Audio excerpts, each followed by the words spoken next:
report case operations. The patient GCS is 9. Standby intubation, still unconscious to protect airway. Ito ang ating aabangan ngayong Sabado sa abot kamay na pangarap.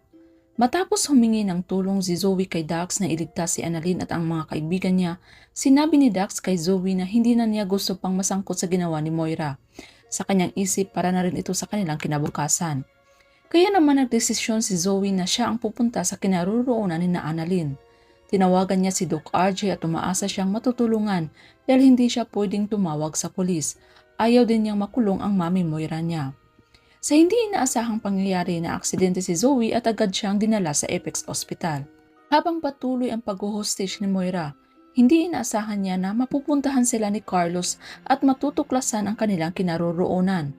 Agad tinanong ni Carlos si Moira kung nasaan si Lynette, pero hindi sinabi ni Moira kung saan niya ito tinago.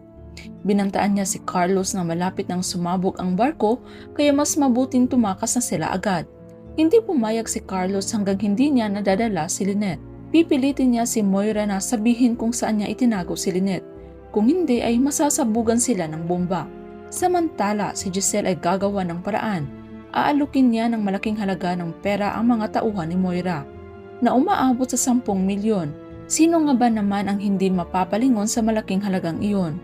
Paghahatian daw nila ito. Basta tanggalin lang ang bomba na nakasabit kay Giselle. Matapos makawala si Giselle, agad niyang puntahan si Lynette. Laking gulat ni Lynette na makita si Giselle. Akala niya wala ng pag-asa. Ngunit ilang segundo na lang ay sasabog na ang bomba. Sa kasamaang palad, hindi nila mabuksan ang pinto at mukhang manganganib pa ang kanilang buhay. Samantala, nabalitaan ni Tiang Susan at Josa na ang yate na sinakyan ni Lynette ay na-hijack. Sobrang alala sila at nagdasal na sana ligtas sina Annalyn at Lynette. Habang sina Annalyn at Justine ay swerte dahil nakita sila ng mga mangingisda. Ligtas na ang dalawa.